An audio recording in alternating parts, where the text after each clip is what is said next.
Vous savez quoi? Bonjour, camarades. Et je déambule, et je braille, une vraie bétaudière cet immeuble. Cette vidéo, une fois n'est pas coutume, ne dépassera pas les 7 minutes. Je me sentais juste obligé de la faire. Depuis mes 16 ans, en effet, il y a un album de chansons françaises que j'écoute de long en large et que j'ai racheté à de multiples reprises quand le précédent était usé. Léo Ferré chante Aragon. Cet album, sorti en 1961, a bercé pas mal de soirs de ma vie et de mes grands matins. Il a pu ainsi entretenir une certaine mélancolie ou, au contraire, me coller la banane. Car cet album est porteur d'ombre, de brouillard, mais aussi du soleil qui ne manque pas de revenir juste après chaque intempérie. Un album fabuleux que je vous recommande d'écouter. Tout homme et femme honnêtes se doivent de l'avoir dans leur discothèque, je suis sérieux. Un album fabuleux dont la première chanson intitulée « L'affiche rouge » est tout à fait d'actualité puisqu'elle raconte, tout en poésie, ce qu'il s'est passé le 21 février 1944, soit il y a tout juste 80 ans. 22 hommes et une femme ont été condamnés à mort et fusillés ce jour-là sur le mont Valérien. Sauf Olga Blanchik qui allait être, elle, décapitée 3 mois plus tard en Allemagne.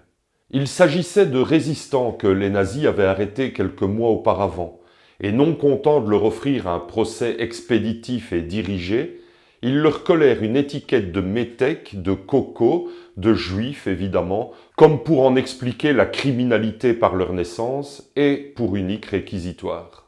Derrière l'affiche rouge ainsi brandie par les nazis dans les rues de Paris, se cachaient des êtres pourtant humains, et bien plus humains que vous et moi. Leur vie était romantisme et bravoure, poésie et patriotisme, bien avant que la gauche actuelle n'en fasse le pire défaut du monde.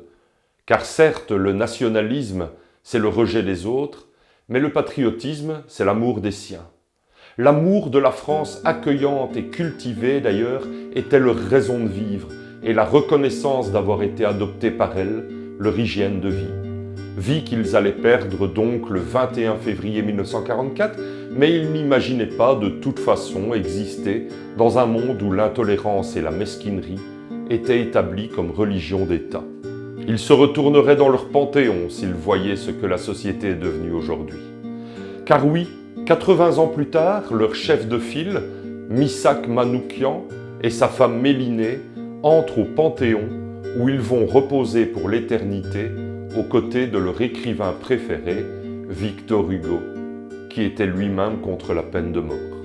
Alors je voulais juste vous chanter l'affiche rouge, parce que Missak Manoukian fait partie de ma vie depuis que j'ai 16 ans et que je me suis rendu compte du bonheur qui est le mien de ne pas devoir mourir des balles, des salopards qui aujourd'hui, hélas, reviennent par tous les bords.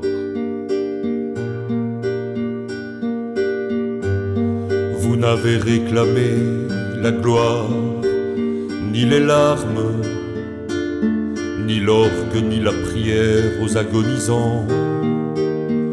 11 ans déjà, que cela passe vite, 11 ans, vous vous étiez servi simplement de vos armes. La mort n'éblouit pas les yeux des partisans.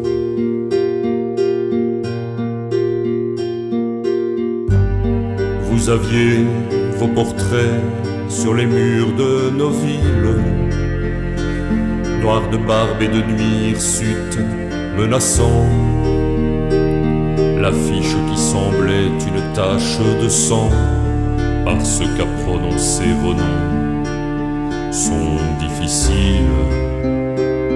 Ils cherchaient un effet de peur sur les passants.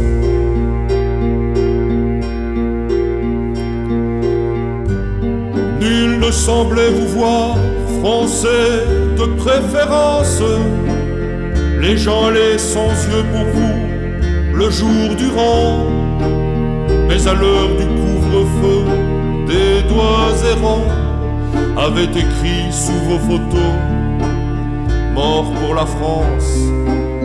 Et les morts de matin en était différent.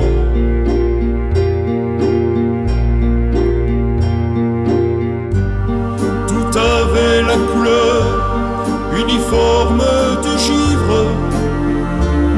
À la fin février, pour vos derniers moments, et c'est alors que l'un de vous dit calmement: bonheur à tous, bonheur à ceux qui vont survivre. Je meurs sans haine en moi pour le peuple allemand.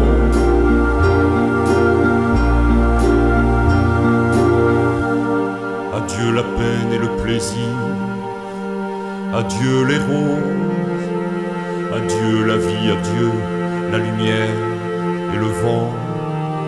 Marie-toi, sois heureuse et pense à moi souvent, toi qui vas demeurer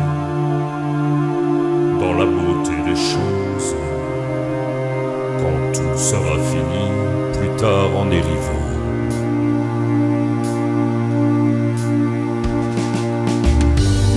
Un grand soleil d'hiver éclaire la colline, que la nature est belle et que le cœur me fend. La justice viendra sur nos pas triomphants, ma Mélinée, oh mon amour, mon orpheline. Et je te dis de vivre et d'avoir un enfant.